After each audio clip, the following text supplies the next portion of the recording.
Welcome to our webinar, Transferring Ideas to Impact, Driving Innovation and Demand with OnePlan. If you enjoy this topic, please explore our YouTube channel for more videos and follow us on LinkedIn to be in the know for event announcements and speaking engagements. Presenting today's discussion is OnePlan's Jim Patterson. Welcome, everybody. Excited to be here to present this topic to you today. It's really all about, innovation, ideation, demand management, intake. And why do we do that? It's so we get the full breadth of what it is we could possibly work on, but also selecting the right things to work on for our organization. And we'll talk about why that's important and how we can go about that with the assistance of OnePlan as your overall solution. So let's get started. What is demand intake? Really, it is, if you think about it, it's the earliest stage of a potential initiative life cycle. It's where the thing is born. It really feeds into a funnel for consideration, evaluation, and selection of initiatives and other work efforts that you may want to take on and how you want to prioritize those. And it's really capturing the needed information so that you can justify those things, so you can vet them, so you can assess and make an informed decision about those things. And it really is establishing what it will take to accomplish what it is you intend to do and establishing the expected business or commercial benefit to the organization of us doing it. It also incorporates a process for approval and governance. So we have to get the right people involved in order to make that decision.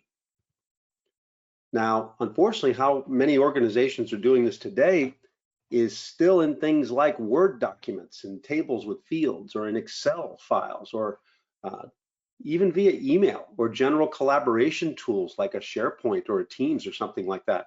Some people capture some aspects of these things in a financial system or an ERP system. But in order to incorporate a process for approval and governance, a disjointed process with tools that maybe aren't designed for those things isn't the best way to go about that. And these methods are generally not connected to the eventual solution where you're going to manage your project or initiative portfolios and where you're going to execute on these things. So this disconnected tools and processes create silos of information. It is ripe for the possibility of duplicate entry of data in multiple places. When you transcribe data, it is prone to errors and data loss. Also, as these things are going on independently and in parallel, there are unclear and competing priorities at stake, as well as the possibility of having redundant efforts of different parts of the organization doing similar or exactly the same things in parallel. So these inconsistent processes or the lack of visibility where the submissions stand in the process, it gets hard to assess, hard to analyze, compare, and prioritize, and it really just slows down the approval process, let alone makes it hard for us to have a consistent method for valuing projects and assessing their relative priority and the benefits of those across the board. So we need consistent and integrated ways to work. We need some type of centralized hub at the end of the day and some type of repository, database or otherwise, to make that happen. And it needs to be integrated with the eventual portfolio and project execution solution where we're going to work on these things once we decide to move forward with them. It should be not documents. It should be forms-based capture. When I think about a document like a Word document or Excel document, once you close that, it's like a capsule that closes up and that data is locked up in there instead of being open and available for multiple purposes. And it needs to include all elements needed for even a full business case if that's where we want to go with this thing. And then we should have different templates or different formats for different initiative types, different work types, or different types of complexities or sizes of things that we're going to work on. And it should accommodate all stages of an intake funnel, the original idea, maybe that formulates into a formal request, the business case around that or the charter, the funding that's needed and the approvals around that, and then the ability to seamlessly transition that into execution should we decide to move forward. And we should be able to capture all these data elements in one place, right? We should be able to fully describe and characterize the idea or the request that's coming in. We should be able to put resource estimates in there and the plans around that so that as somebody's assessing whether we do this, they understand what it's going to take from a resource commitment perspective or from a dollar or financial estimate perspective. And then we're generally going to be asked to assess, why should we be doing this? What's the benefit? What's the outcome? What's the return on this? We should be able to capture that in the same place, as well as some type of prioritization mechanism and scoring such that we can compare these things on a common basis with one another as competing priorities and competing initiatives come down the pike. And we also need to be able to categorize the proper data elements and approval for the process so that we can understand what types of projects and what areas of the organization we need to approve these things for. And ultimately, there needs to be some type of workflow for routing and approval of all of this. So outside of just having maybe more manual or disconnected things, which is a challenge in and of itself, and trying to harness those things into a common venue, here's some landscape changes that some of the analysts talk about here today. Now, today, it's determined that portfolio leaders still lack a common understanding of the overall strategy and business value that they're trying to achieve for the organization cross-functionally across the organization. And consequently, they struggle to build high-value portfolios that maximize the return and the value that the organization can get. And the organizations still need more redirection or evolution into focusing on outcome-driven portfolios, to the things that are driving the outcomes that our leaders are trying to get us to go with and strive for in the overall organization strategy. And consequently, we need an intake process that will adapt to changing business conditions.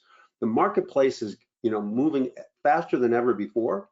And just because we decided that one thing was a good course of action now, doesn't mean that 6 months from now it's going to be the same. We need to be able to adapt as things come down the pike. So some general observations that there are functional areas are increasingly invested in digital technologies in your organizations to achieve outcomes, whether it be revenue growth, process optimization, or other things that the organization is trying to achieve. And because of this digitization and this digital transformation era that we're in, it generates a broad portfolio of demand that often lacks strategic alignment and often exceeds the organization's delivery capacity, both technical and otherwise. And agreement on portfolio priorities is only possible if there's a shared understanding of strategy and business value communicated and understood and leveraged across the entire organization cross-functionally. And then with those rapidly changing conditions that I talked about, digital business creates, in and of itself, constant demand intake. Things are, constantly coming across us, across our desks that we need to consider. And if we look at them continuously and ongoing all the time, it can significantly distract from what we are trying to do execution-wise and delay critical business outcomes because we are mired in the things that we possibly need to change or what we might need to shift our attention to. So areas of improvement that are needed in organizations today in the modern landscape is cross-domain collaboration is important via a governance structure with the key functional leaders so everybody gets to be on the same page of where we're going. And we need to build outcome-focused portfolios by prioritizing demand in collaboration with all our business leaders and have a shared understanding to make that happen. And then because of the volume and the pace of demand intake that is possible, we need to minimize distractions created by new possible work and find ways to make that happen. To facilitate cross-domain collaboration and value-driven decision-making, the Gartner Group has a paper out called Prioritize Your Outcome-Driven Portfolio with Adaptive Intake. And in it, it found that a key function of the Portfolio Management Office is to ensure that the portfolio of opportunities is aligned with strategic goals, delivers a defined set of business outcomes, and releases a continuous stream of measurable value. The portfolio should be delivering value on a continuous basis. And so changes in delivery, such as missed deadlines or resource conflicts, they not only erode the confidence of our business stakeholders, right, but it can drive down morale across the delivery teams if we're overcommitting or working on the wrong things. And many organizations try to harness this a bit by limiting intake, prioritization, and planning to maybe an annual plan at the start of each financial year. However, it's been found and borne out that annual planning alone is not sufficient to maintain business competitiveness. 67% of strategic leaders told Gartner that there's at least 50% chance they will need to revise their business plans after concluding the annual planning. So we need to be more fluid and more responsive. So to do that, to have prioritization and intake control, we have to have an overall governance structure in place, with the business functions all aligned towards that same governance structure. We probably have to have some type of prioritization framework for the valuation and ranking of projects or potential projects or initiatives as they come down the pike for us, and then an intake process to funnel those things through so we can determine the right things to work on and make sure that we're delivering continuous value like we said earlier on. So the evolution of the demand and intake process was a little bit like this, where if we give in to the constant demand or the flood of things that are coming in and are constantly reassessing all the time, it's a challenge to prioritize. You know, it causes unproductive context switching for delivery teams. And, you know, it creates a lot of distraction that makes it hard for us to deliver the things we're already working on. The cycle-based prioritization in the second one is really where we, you know, have process and calendar-driven things, whether it be annual or quarterly types of prioritization or reassessment of that intake. But it can be inflexible to adapt to changing business conditions because we can't predict when those things are going to hit us that we have to respond to. So typically, the move to more off-cycle reprioritization that is based on triggers, that things that come down, will those triggers trigger a reassessment process of that portfolio, help us evaluate, see where we can fit these new things in that may be critical for the organization to address, and determine what those trade-offs are and what we might decide not to work on, what we might pause, what we might abandon in order to make sure those happens, and make sure it happens within the predefined guardrails of our process and our governance that we put in place. Now, intake processes, depending on your organization, can be simple to complex. It can be a simple, you know, vetting process that goes through that, and it would be a very simple stream. Or in an organization, you could get tons of people involved within your organization from different roles up and down the organization, and it can become very complex. And here's a, you know, a larger case that I might cite that could be complex, and we have to flow through all this before we can even get to a decision on a request. So we have to streamline this as best we can so that we can be responsive and adapt to changes as they come down in a relatively quick fashion. The other part to consider is that intake itself intersects with other disciplines in the demand and portfolio management process. If I look at the gray stream here, it's really about how the idea flows through, you know, on a go, no-go decision, whether to pursue or analyze or investigate this further, building the business case, having a set of things that might be proposed into the portfolio to consider. But in parallel, I've just put in blue here one parallel thing. Let's just say an overall resource capacity planning process where we identify, you know, what we have, how much of what we have as far as people and other resources, identify constraining resources that limit us at times, the time sequencing of the projects themselves with the resourcing can be available for, and then have those intersect at a point where we can then determine what a proposed portfolio is that our governance and steering committee can then look at and see what it's going to take from a resource perspective. Now, you could layer into here the same financial planning process and say that financial planning process and budgeting process can be going on in parallel, and that has to be considered by the governance and steering committee or whoever is blessing that final portfolio that we have. So the idea here is it gets complex and interrelated. And once again, this cross-functional aspect of this and having everybody on the same page and working in concert becomes more and more important. Now, our organizations in reality have different types of work that we're doing on. And if we got more of an enterprise or enterprise PMO focus, where we have a lot of cross-functional initiatives like transformation programs, people may be working with different methodologies. Some people may be working more agile or iterative types of things. Some people may be working more waterfallish type of approaches. And they may be using a variety of tools of software to execute on, for example. But that doesn't preclude the need for us to have a common intake process around all of it, regardless of how we're going to end up executing or what tool we might use to execute.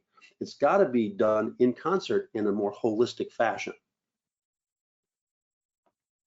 Now, OnePlan as a solution brings all those things together into a common platform. For example, the strategy, you know, being able to put your strategic plan and your objectives and key results in there and be able to track that and have a strategic execution plan that you actually monitor and pursue with measurables. And then you may even have enterprise architecture and business architecture elements like your application portfolios and your business capabilities and your products that you're working with that have to be factored into your decision-making process potentially. And then just pure on ideation and request, to be able to have a portal where people can go and submit those things to have them assessed and vetted and potentially approved to feed into what we would do into the portfolio planning process to determine what potential initiatives and other work efforts we might embark upon, right? And different views of that, maybe more agile board types of views for things like program increment planning, PI planning. Now, overall, we can't do any of this without understanding our capacity to deliver and what resources we have to bring to bear on the initiatives that we're considering. That has to be part of that. OnePlan delivers on that. Financial planning, detailed financial tracking, labor and non-labor alike on a time phase basis to understand how the things that we're working on, how that marries up with the budget capabilities or the financial wherewithal we have as an organization. And then as we have this rapid changing going on, what if scenario modeling becomes paramount so we can evaluate alternatives as they present themselves to us, understand our trade-offs and the scenarios in which we might choose to go based upon the situations changing on the ground for us, or the environment changing, or the business landscape changing for our competition. Now, all of this is focus today is in execution, but regardless of how you execute, like we talked about, these execution tools are available to us, right? To execute on this once we decide what to work on after we've gone through this intake process and this demand management process. And ultimately the reporting around all that, dashboards around it, and then be able to visualize how all these things interrelate with one another becomes important. Ultimately, we're trying to get the outcomes we're looking for here. Now, the exciting part over the last couple of years is the advent of AI, and OnePlan has its own purpose-built Sophia GPT that's in here that can help us through this whole intake and demand management process, as well as all other aspects of the portfolio and execution management process. The key here is we're trying to provide the tools that make sure that we're doing the right work for the organization, but then we do the work well once we then decide to pursue it. Now, OnePlan on this front, focused on the topic of what we're talking today, provides an innovation portal for all in your organization or anybody you want to give access to. It doesn't require that people are individually licensed for OnePlan. You can make this open to everyone so they can submit ideas and requests in the form and format that you want to make sure that they do it in, and with the data values and the data points that you need to assess. Now, as they come in, people in more senior roles are going to evaluate these. They're going to ask for more information. They're going to vet them a little bit further and build out the business cases potentially. But ultimately, we have to assess these in relation to one another in a common valuation process, and then determine, what things should we be working on? What things should we tackle first in priority order? What things should we table because they're not as a high priority as some of the things that come across? But the ability to have that, one portal to come in is really something that OnePlan can provide you as that single place that you don't really need to go anywhere else to put that data in. Now, the reality is many organizations have made commitments in other areas, and demand can come from many sources. For example, there may be places where they're capturing ideation information already, or project requests in a request management system. Or maybe you have customer-facing projects that really are basically determined by who signs contracts with you. And there may be opportunities that you're managing, say in a CRM system, for example. And there may be others. But the idea is that they still should all funnel through a common governance and control structure to make the decisions on what the right things for the organization to be working on. Some things like compliance projects and regulatory things, and maybe even customer contracts, you may have less latitude on whether or not you do pursue them or not, should they come down on you. But the idea is that you need that visibility through a common structure. So if you have existing demand intake in place and other solutions or other tools to capture maybe the initial simple idea capture, or more formalized built out project requests and business cases, or the opportunities like I mentioned from CRM systems, and they could all be coming from different systems like a SharePoint. Many people are using SharePoint lists to do this stuff today. Or maybe your CRM system, Dynamics or Salesforce or something like that. And then it may be done in conjunction. Maybe some people are using a tool like a OnePlan to make those things happen. The key there is how do we harness that all together? Well, OnePlan provides a connector platform of its own called OneConnect that allows us to connect OnePlan in the ideation process and many other processes to other tool sets you may have in play already in the organization. Whether it might be other work management tools, maybe it's other ideation tools, or maybe even SharePoint lists, maybe your CRM systems like we talked about. Maybe people are capturing requests in service management systems like a ServiceNow today. The idea there is that these connectors can bring that data from those variety of sources together and harness them in that OnePlan hub for a common intake and demand management process. So comprehensive intake forms to capture all the things that you may want to capture around that. The ability to then do the resource capacity planning so that we can understand what it's going to take to do that, not only as we propose and justify the project, but then afterwards as we want to manage it to understand what those things are. And then we can look at that across the entire organization, not just within an individual initiative, but then say, okay, how does that feed in to the overall capacity versus demand that we have within that organization, and possibly do some resource balancing and match individuals and resources or resource types with the type of work that needs to be done. On the financial planning side, being able to put detailed cost plan time phase wise in place, being able to say this is what the budget is, and then ultimately later on say maybe we have revised forecasts, maybe we have actuals. Be able to look at those things in those variety of fashions and be able to compare them as we go through, but really getting that financial dimension of this really built out, starting in the demand and intake management process. And then we mentioned the model early on, but the what if scenario modeling is be able to capture those alternatives and look at all the things we'd like to do potentially and put it in a model and say, okay, maybe recognizing we can't do all of it. Maybe the financials don't add up, that we don't have all the money to do that, like we're looking at below here. Or maybe we don't have the resources, with a lot of red here saying if we did all this stuff, we just don't have the bandwidth to do it. And then be able to compare those scenarios. And as we look at those, figure out what the best things that we can do. And looking here at total benefits to say, what's the outcomes and what's the return we're going to get on these things so that the organization can pick the right things to deliver that consistent stream of value that we talked about. Now, the piece that was alluded to a little bit earlier on was that execution to alignment piece and of the strategy. And so if you build a strategy for the organization, we can use OnePlan to communicate that and reinforce that with the rest of the organization so everybody understands what leadership's priorities are from the objectives and key results that are set out. And then as we move forward, the ideas which then spawn full portfolios and all the details around those portfolio elements come into play, we can make sure that from the idea stage when we're considering this, that we understand how these are going to contribute to those strategic elements and make sure that what we're doing aligns with the strategy and where leadership wants the organization to go. The question presents itself, if it doesn't align with a strategy that we have, why are we doing it in the first place? And maybe we should be doing something that does align so it adds the value to the organization that we look for. Now, as we do this alignment, we get some good relationships and associations involved and be able to visually look at that in OnePlan to see how an idea may align with a strategy and an objective and key result, see what we're going to contribute to should we approve this. And there may be other products and applications that are aligned with those things that have to be considered for either update or modification, or make sure that they can support the new initiative as we go through.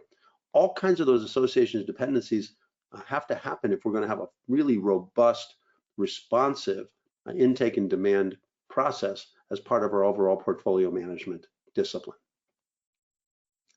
Now, we talked about AI, and being able to leverage AI in this discipline is an exciting thing that we can do. Overall, we are making our own decisions on what we should be doing, but to get an assist for more complex analysis with multiple dimensions at the same time that we may not be able to do on our own, or get assist to do some of the more routine, mundane types of things that it may help us fulfill on that quicker to free us up for more high value activities. So these are the types of things that Sophia can do. And Sophia is always available. This little blue circle in the bottom right is always pervasive wherever you are in the OnePlan solution. And basically, you can click on it and it can leverage and help you with prompts and responses and assists and suggestions that you may take into account that leverages not only what it knows from the large language model at its base and what it's been trained on OnePlan and the strategic portfolio management and intake disciplines, but also leveraging your data transactionally without learning that data, but leveraging that as part of its overall recommendation assessment. So with that, I'd like to show you some of this stuff in action. And I think the best place to start would be in that strategic area. So OnePlan does have a wide variety of capabilities that are available to you, and you don't have to take advantage of all aspects of this to get value out of the solution. But for example, in the strategic area, we may have objectives and key results here that allow us to establish an objective or a strategy that we're striving for, and then some measurable, tangible key results that we can use to tangibly determine whether or not we're making physical progress towards achieving that objective. Now, as you go through those things and we look at these and we drill into them, we can establish for an objective, for example, like this improve IT infrastructure. You determine what data points you want to capture.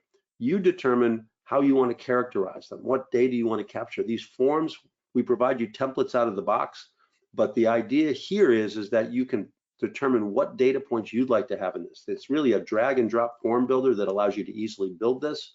And we can see here that's analyzing the details around the timing and all the types of things and the process that we have up above here.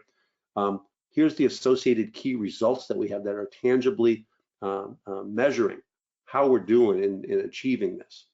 Now, if I drill through to, say, for example, to a key result, reduce server downtime by 50%, for example. Once again, we've got a flow and a process around this. We have the data points that we capture. We have the key metrics in here, whether it's a number, a percentage, dollars, whatever it might be. We have descriptions of that. And then we kind of look and say, what else is associated here? Like, for example, we have associated plans, and I have ideas and projects, for example, that are aligned with this key result, meaning these things are contributing to the success or lack thereof of this particular key result, meaning that association does exist. And even enterprise architecture elements like certain products or applications like we talked about can be aligned with this all in one place and be considered as part of the overall intake process as we try to assess this in relation to the strategies themselves. Now, as I look at this and I want to, visualize how this stuff all comes together, I can see simply whether there's dependencies on a predecessor or successor basis to this key result, and it seems like there are. But on the runway side of things, I can look at this and say, here's the objectives and the key results. Here's the projects and the epics that are feeding into this that will support the success of those, one of which is red. I can very easily look into that and basically take a look at, drill into that and see what why it might be red, and et cetera. And the other piece is we can also look at this in relation to anything else. So if I wanted to interject the concept of ideas in here, I could basically put that in here and understand how these ideas relate at the front end of the funnel into doing this before they become projects and epics, and see how they all fit into the mix. Now, as we go through this, this is the context and the direction where the organization is trying to take us. If we then move into the ideation process, right? We have a whole ideas portal that anybody in your organization can get to. It gives the ability for them to submit new ideas in here at any given point in time and submit them. And you can do things like crowdsource voting. You can actually have prioritization scoring mechanisms with calculated prioritization scores based on criteria. You can look at these things with different associations and things like that, or just focus on this stuff from maybe just a prioritization view around all that, and look at this stuff from a priority basis. The idea is you determine what it is you want to capture around these about these ideas. And if I drill in, for example, into this website redesign, you determine the data points you want to capture. Now notice there's an approval flow, and we got a simple one up here in this example where it's either new, it's in review, and it's closed because it's either been approved, rejected, or put on hold. And the idea here is you have a form here where you're characterizing it by categorizing it. You may have business case narratives that are available to you in here. You might have things like high-level roll-ups of financials from detailed financial plans, or a prioritization scheme that calculates a prioritization score. This is showing two examples, one more business driver oriented, one that's more agile or weighted shortest job first, WSJF type of approach.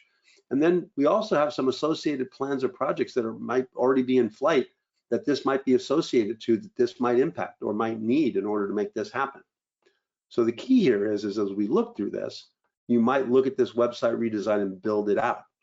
and build out the details. And if you have more complex forms that you have for an idea, you can make that happen. And the other part is you can have different stages as you go through an idea process. And as you move through subsequent more mature stages through the process, it may open up new sections in here that you have to fill out as it gets more detailed before you can actually get to a final approval.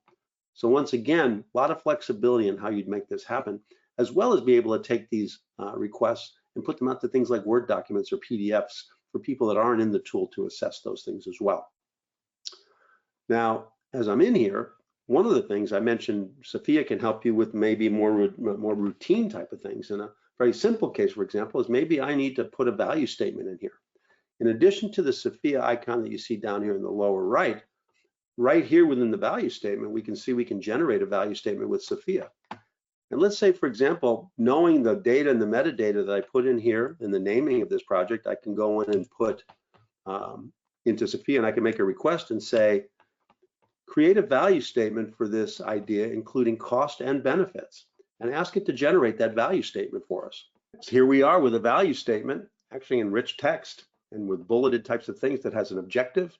It gives us an idea on the cost and the benefit statement on that, and the conclusion about what it is that we're doing. And then I can actually choose to accept that and make that the value statement right here within that.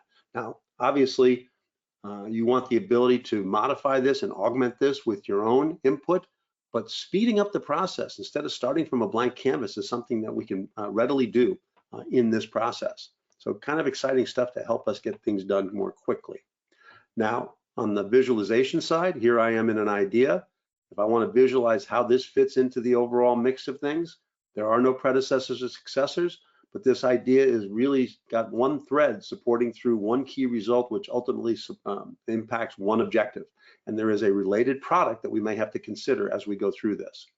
Now, if any of these things look like they're off track, like a yellow or red, I can easily get to the details around that particular element or drill into that element at any given point in time so that I can have full visibility into the things that may be impacting the things that we're doing. Now, if I go back to an overall alignment view that has a combination of information on prioritization, finances, resources, and also the associations that it has, what if I leveraged Sophia to maybe make some assessment on selection? And I can come in here and say, let me call up Sophia in this context and ask her, based on strategic alignment, votes, priority, and ROI, what 3 ideas should we approve first and why? Let me ask her that now. It may take a moment for to digest that, but once again, remember, it's looking at the large language model. Ours is based on Microsoft's Azure OpenAI, which has got all the security and compliance of the Microsoft cloud, as opposed to what's out in the open internet with ChatGPT, for example.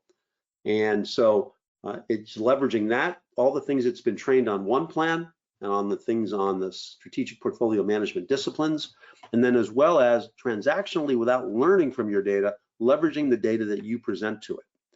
So it's now telling me that based upon this and its assessment on those criteria, here's what number 1 we should be looking at. And it's basically saying the website redesign based upon priority, and it's giving us its own rationale. It's giving us the voice assistant integration and the rationale behind that and why it's picking that. So the idea here is, now once again, we're going to ultimately make these decisions, but to get that analysis that factors in maybe more criteria at one time than we would is something that Sophia can provide us to make us more effective and make better selections. Now, also I'd mentioned reporting.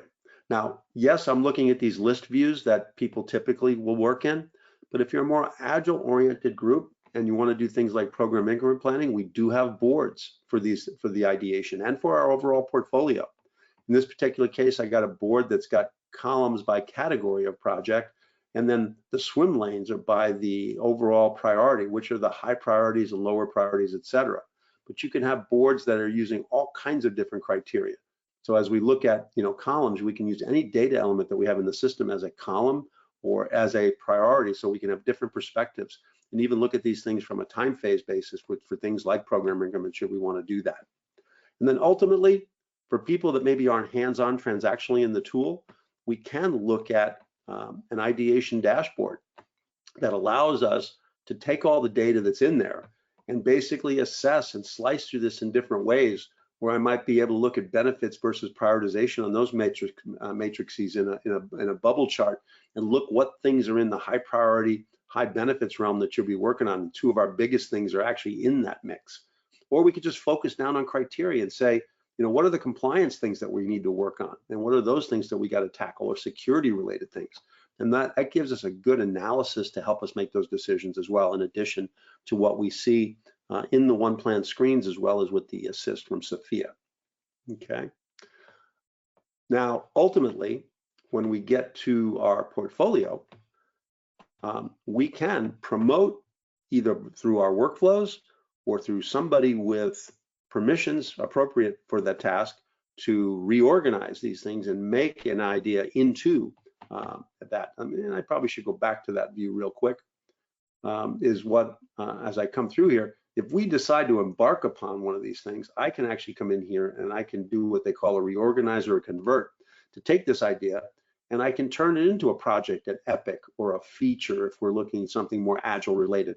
I could turn it into maybe a new product or capability, for example, that I want to, and have those elements promoted and leverage the data we've already put in this ideation process and carry it forward without having to rekey that. As we talked about, that rekeying of information can be problematic. So let's make it a seamless end-to-end process here within OnePlan. Okay. So in the project portfolio, you may set this up such that even though we approve it out of the ideation area, it's approved for consideration. And so you may even have in here projects that might still be in a proposed state, because we haven't decided whether or not we're actually going to attribute budget and things to it yet. But it's really configurable to your process and how you would like that to flow, right? And as we looked in here, you could see that we have different projects in here, different epics, and different initiatives that are in here that allow us to work on this as we execute. But they potentially originated through that whole ideation hub and that whole ideation portal that we have. Okay. So we have some reviews of this that have different data and metadata around this, that we can do columns of data. We can have different perspectives, whether they be prioritization, financial, and otherwise. We have boards here at the portfolio level to do things like we showed before, where we have the portfolio boards, and even roadmaps. So people want to get that timing of these things and look at these things from more of a roadmap perspective. It's available to you to look at those things in a variety of fashions. Okay. Now, the things that are available to us once we go into a particular project, we can determine different plan types, and we can go through the project in Epic, or you can have more other different types of hierarchies, or we can just take a portfolio like this and we can summarize it, stripping out the hierarchy for the moment, and then view it from a variety of different ways. So for example, if I came in here and said, I want to look at this thing by business unit, not by portfolio, and I can say, what are we doing for the capital planning group? What are we doing for the marketing group, et cetera? Or maybe I've categorized my projects in certain ways and I want to look at this by category. I could come in here and say, what are the compliance projects that we're working on and how are they doing, right? So once again, ultimate flexibility on the different ways that you might want to look at that portfolio once we decide to embark upon that. And also look at it this way if we're potentially looking at having to suspend or replace these with maybe higher priority things that come down the pike as we go through that. Okay. And then once again, if I go back to the this portfolio summary view that I started out in, you can have as many portfolios as you want in here.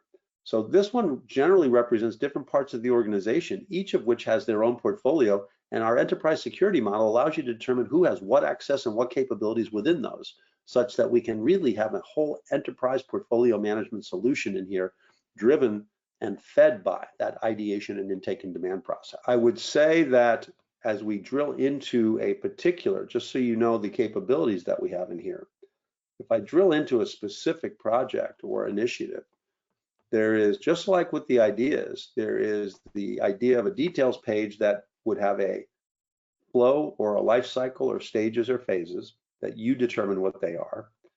As you go through this, these can be based on workflow, data elements you have. This business case information may have come over from the ideation piece as we converted it and promoted it. the data elements you want to see snapshots of, that it's pulling directly from the system on how we're doing on schedule and financials and such. Also being able to look at this from the perspective of associated plans. So here, right, for this particular initiative or project, here's the key results that are associated. This one is supporting a lot of key results up in the strategy. So it's important that we get this one done. It's actually affiliated with different applications in the application portfolio and products as well. So the idea here is this is pretty well tied into our success in other areas, and that's increases the importance that we have here. Now, we have the ability to do work plans. So as you detail these out, you can flush out detailed work plans, whether they be waterfall or agile or iterative approaches. We have resource plans that allow you to build up from the individual initiative, and we can start this process in the ideation process or do it when we get here. But the idea is plan things from a team basis, a generic role or a resource type, as well as named individuals, and be able to look for alternatives and other resources that might be applicable should we want to replace somebody as we go on through. And then the financial aspect, down in the individual area, we can then build detailed financial plans in here that support this project or this initiative. Okay. Now, if I go back out and I look at, for example, an overall resource plan, if I build these things up on a project or initiative basis, and I want to look at, for example, how we're doing in the developer ranks, and I can see that overall we are, and I can look at this in terms of, say, hours of effort, percentages of allocation, FTEs. Let me switch it to FTEs, and I can see here, starting in March, I have a capacity of 7 people, and I'm starting to encroach well over 8 heads or 8 FTEs that I'm going to need. So it's looking at all the different things that I have. Now, I've got generic assignments that I still haven't even put names to yet, right, that contribute to this. So I've got these initiatives and these projects that are leveraging developer time that I still have to figure out who's going to do it. And I've also got Ehrlich Bachman here, who has over allocation in March and April, and it's over allocated because of these initiatives that he's on that are feeding into this process and basically telling me that I probably have to do some things to get him off of this. So for example, I might take him off of this initiative here and look for alternative resources that might be able to replace him and be able to balance those things here. So as I'm going through the ideation process and refining my portfolio, I can balance this thing to make sure that I have the resources that I need. Now I think I'll finish with our modeler. And when we look at all the dimensions of this, this allows us, without impacting the current production data, the ability to establish models. And the model allows us to select a combination of ideas, proposed projects and initiatives, active and flight ones, et cetera, maybe ones that are already on hold that we maybe think about, get off of suspension. And the idea here is that there be a complete pool of things that we're considering to do. So with this scenario, before we actually make any selections, we're considering doing 42 initiatives or work efforts here, right? As we do that. And if I look at this and I pull into this model and I want to look at what it takes from a resource perspective, I can see that there's over allocations here that, it's looking like it's significant enough that I've got to do something because I don't have the bandwidth to do all this. I can also look at it from a financial perspective and basically see what it's going to take. And it's looking like it's going to take well over $20 million for us to do that. Now, maybe we don't have $20 million, so maybe we got to put some constraints on this, right? And you can go in and create different scenarios. And we saved one here that we did, that we were trying to go to a $10 million constraint. Now, out of those 42, by the time we did it, we selected 20 projects based on priorities, right? And other factors that we had that allowed us to say these things are checked, and in this scenario, we have these that didn't make the cut because we had to fit within this $10 million scenario here. So the idea here is that when we did this scenario and we look at this and we say, all right, let's look at the financial aspect of it. When we did this, we kept selecting and deselecting projects until we got down to something that was under a $10 million budget here as we came through that. Also, as we looked at that, we should have seen an improvement in the resources required for this and basically look at something that has a milder set of over allocations than we had before. So maybe we might be able to overcome this because the over allocations aren't as great as they were prior. And then you could do the same thing with a $15 million scenario, for example. But the idea there is as you do those things, you can then compare the different scenarios that you have. So for example, we're looking at constraints on budget, committed effort of resources, and what kind of benefits we're going to get out of this, right? So for example, the $10 million, here's the effort, the budget, and the benefits we're going to get. We got $30 million of benefit. Now in the $15 million scenario, basically we could do 6 more initiatives, but for the $5 million, we're going to get maybe a little over $7 million more in benefit. May or may not be worth us to get that. If the benefit we were going to get there might be more significant, maybe it's worth pursuing the additional budget to go get that. But the idea is we do this, we can have as many scenarios in here that we want to save to evaluate, and then look at those things accordingly, you know, and be able to compare a variety of things in here. Like, let's compare the $10 million and the $15 million scenario, and we can actually look and export this to basically see what was selected and deselected in each of those and what their relative priority was in each of those different selections, as well as a dashboard that compares those things as well. We also have those more traditional bubble charts that you look at in portfolio management that have become a mainstay, and be able to look at on whatever axis you want to choose. You can choose your data points, but I'm looking at prioritization score versus benefits, and the size of the bubble is the size of the budget on these types of things. And I see that all these things that are selected are in the upper half of the prioritization scoring.